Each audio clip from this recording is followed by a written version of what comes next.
2:30 in the morning. October 2022. A home in Balacraigie, Northern Ireland. Two masked gunmen enter quietly. They know exactly where they're going. They move upstairs. No hesitation. No words. Then 8 gunshots shatter the silence. 8 bullets to the head and face. When police arrive hours later, they find him face down in a pool of blood.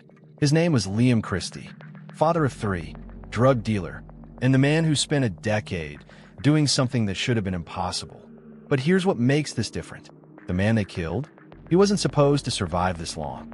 Because Liam Christie was a Catholic drug dealer working for Protestant paramilitaries in one of the most divided places on earth. He crossed every line Northern Ireland said you couldn't cross. This is his story. If you're ready for a story about loyalty, betrayal, and the price of survival, hit that like button right now. Drop a comment. Where are you watching from? We want to hear from you. Northern Ireland's underworld, the deadly landscape. To understand what happened to Liam Christie, you need to understand Northern Ireland's criminal underworld. And trust me, this isn't like anywhere else.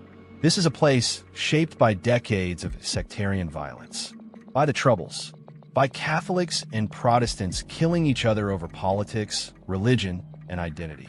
That violence didn't just disappear when the peace process happened. It evolved. It transformed. The paramilitaries that once fought political wars became criminal enterprises.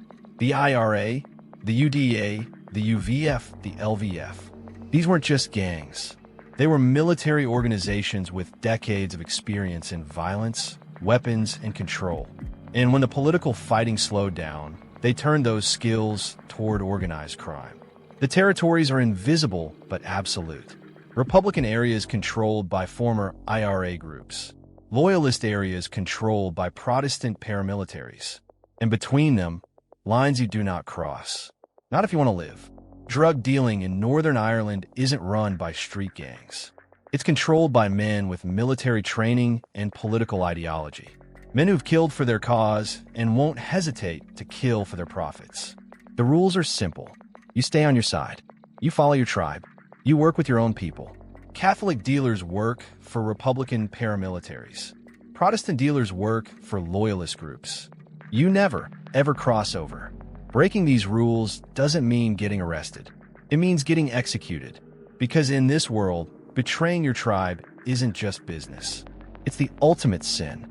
The atmosphere is constant tension. Old hatreds simmering beneath new criminal empires. Where sectarian identity determines who you can work with, where you can live, who you can even sell drugs to. In this world, crossing sides wasn't just dangerous. It was supposed to be impossible. But Liam Christie made a career out of doing the impossible. And it's what got him killed. The early years, Liam's rise. Liam Christie was 44 years old when he died, a father of 3, and a man who'd been playing with fire for most of his adult life. His beginnings were tied to the Continuity IRA, a dissident Republican group that rejected the peace process. The hardliners who said the fight wasn't over. Liam participated in armed robberies with them, paramilitary precision, military planning, high-risk operations that required nerve and skill. He established himself as capable, dangerous, reliable, the kind of person you wanted on your crew when things got violent. But here's the key difference between Liam and most of his peers. Liam wasn't driven by ideology. He wasn't fighting for a united Ireland. He wasn't motivated by political beliefs or religious conviction. He was pragmatic, opportunistic, a survivor above all else. While other men died for causes they believed in, Liam shifted with opportunity. He saw the criminal world for what it was, a business. And in business, you go where the money is. That's when he made his first major pivot, moving away from Republican crime, walking away from the IRA-connected operations that had defined his early years. And then he did something unthinkable. He started working with loyalist paramilitaries, specifically the Loyalist Volunteer Force, the LVF. Let me explain how insane this was. Liam was Catholic. The LVF were Protestant paramilitaries, groups that had spent decades killing Catholics, groups whose entire ideology said people like Liam were the enemy, groups that painted murals celebrating sectarian violence. But Liam saw opportunity where others saw suicide. He moved to Balacraigie, a Loyalist stronghold in Antrim, deep in Protestant territory, and he started dealing drugs for LVF-connected gangs. He was operating in territory where his Catholic identity made him a perpetual outsider, where every day was a risk, where every transaction was a test, where one wrong move, one perceived disrespect, one moment of doubt could end with a bullet. Most men wouldn't last a week doing what Liam did for nearly a decade. So how did he survive so long in a place designed to reject him? Life in Balacraigie, walking the tightrope. Balacraigie wasn't governed by police. It wasn't controlled by civic authority or local government. It was controlled by paramilitaries. And everyone who lived there knew it. The streets told you everything. Graffiti marking territory. Murals warning outsiders. Flags hanging from lampposts. Every visual marker a reminder of who ran things. Intimidation campaigns keeping people in line. Sectarian threats spray painted on walls. The message constant and clear: this is our territory. Liam lived there for nearly a decade. Think about that. A Catholic drug dealer living in a Protestant paramilitary stronghold. Sleeping in enemy territory every single night. Raising his 3 kids in a community that could turn on him in an instant. Every day was a calculation between profit and survival. The balancing act required being useful enough to keep alive, but dangerous enough to command respect. Liam had to navigate this perfectly. No room for error when armed men decide your fate. He was never fully trusted. How could he be? His very presence was an anomaly. But he was useful. And in the criminal world, useful buys you time. Not safety, just time. The money was good. Drugs flow where paramilitaries control the streets. Law enforcement struggles to operate in areas where entire communities won't cooperate. That makes it profitable. Very profitable. But the price was living with constant threat. Knowing any misstep could be your last. The locals watching. Always watching. Evaluating. Judging. Waiting for you to slip up. One wrong word. One wrong deal.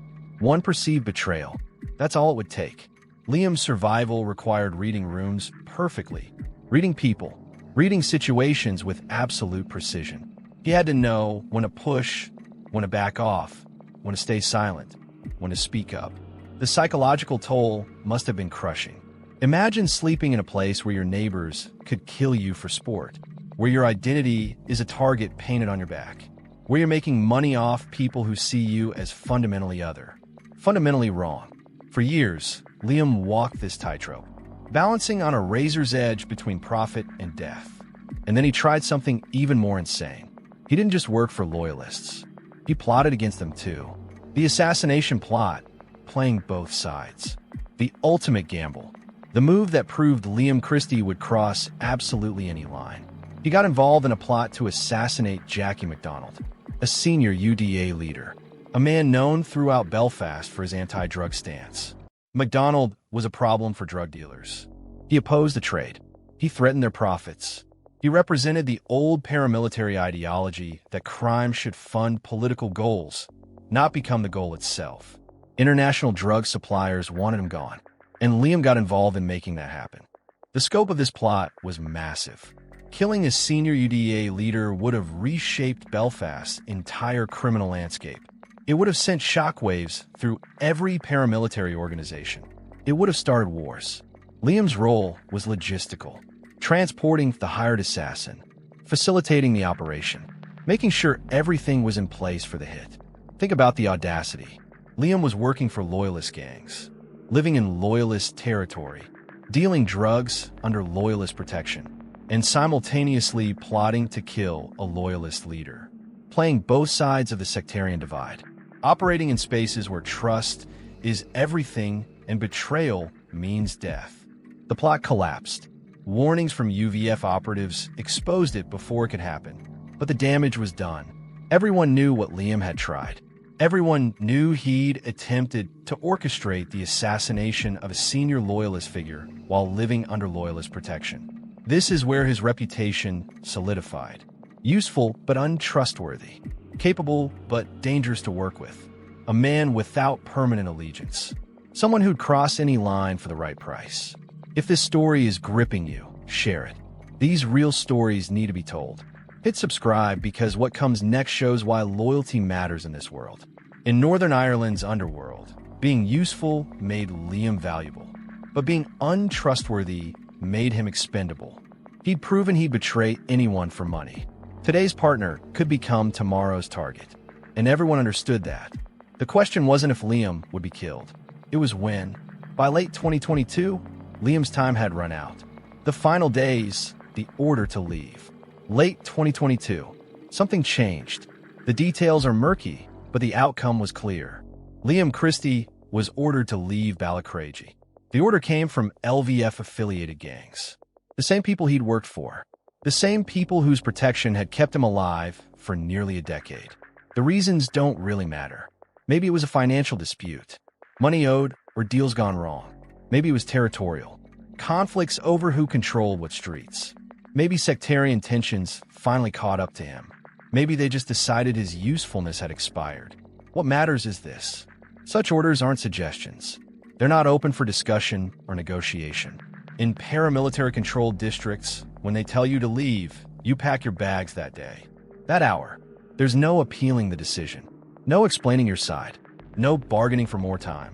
You obey or you die. Those are the only two options. But Liam stayed. He defied the order. Days passed, then a week. Maybe he thought his usefulness still protected him. Maybe he believed he'd navigated worse situations before and survived. Maybe he had nowhere else to go. No territory that would accept him. No protection from other groups. Maybe pride wouldn't let him run. Maybe he refused to show weakness by fleeing. Whatever the reason, he stayed in Balacraigie, in the home where he'd lived for years, with his family, in the territory he'd been ordered to leave. Everyone was watching, everyone waiting to see what would happen next, because everyone knew what happened to people who defied paramilitary orders.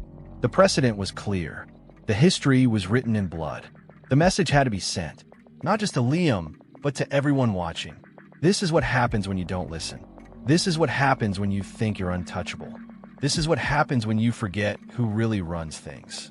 October 2022. The message came. At 2:30 in the morning, two masked men entered Liam Christie's home. The execution. October 2022. 2:30 a.m. Liam's home in Balacraigie. His family sleeping. 3 children in the house. A father who'd spent years defying every rule. 2 masked gunmen enter the home. They know the layout. They plan this.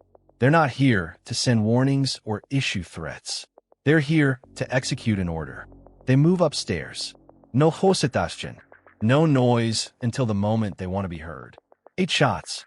8 bullets to the head and face. Not 1. Not 2. 8. This wasn't just murder. This was a statement. His face destroyed beyond recognition. The message brutal and clear. Disrespect gets erased completely. Defiance gets answered with overwhelming violence. Clinical, professional, efficient. These weren't amateurs or angry rivals acting on emotion. This was a planned execution carried out by people who knew exactly what they were doing. They left the same way they came. Silent, masked, gone into the night. Hours later, police find Liam Christie face down in a pool of blood. The father of 3 who thought he could play both sides. The man who crossed every line Northern Ireland said you couldn't cross. The drug dealer who survived a decade in enemy territory. Dead in the home, he refused to leave. In the territory he was ordered to abandon. Killed by the same forces that had once protected him. So what does Liam Christie's death teach us? Loyalty matters in worlds governed by violence. It's not just a value, it's survival. Liam spent his career proving he had no loyalty to anyone but himself. He crossed from Republican crime to Loyalist protection. He plotted against the people who sheltered him. He played both sides for profit. And playing both sides only works until it doesn't. Liam survived a decade, doing what should have been impossible. That's remarkable. But survival isn't the same as safety. Every day, he lived on borrowed time. Every deal he made added to the eventual bill. Eventually, every debt comes due.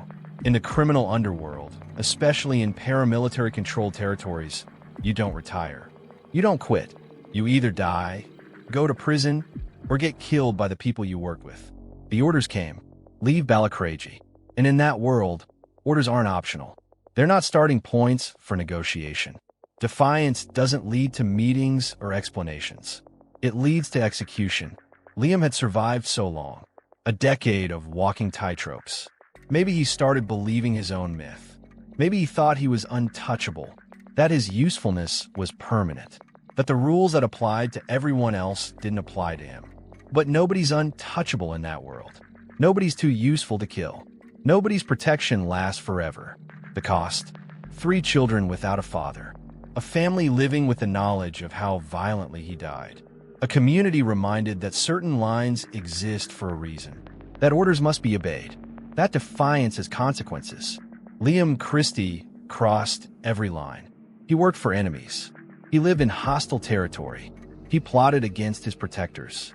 And ultimately, he defied a direct order to leave. Each decision bought him time and money. The final decision cost him everything. Liam's legacy. Liam Christie, father of 3, drug dealer, risk taker. He spent a decade defying the unwritten rules of Northern Ireland's underworld, living where he shouldn't, working with people who should have killed him, surviving what should have been impossible. He died because he stayed when told to leave. His story is a warning that in some worlds, there are no second chances, only final ones. What do you think? Was Liam brave or reckless? Could he have survived if he'd left when ordered? Drop your thoughts in the comments below and tell us, where are you watching from? Subscribe and hit notifications. We tell stories that reveal the real cost of the criminal world. Stories that matter. Stories that teach us something. Thank you for watching Shadowcase Files.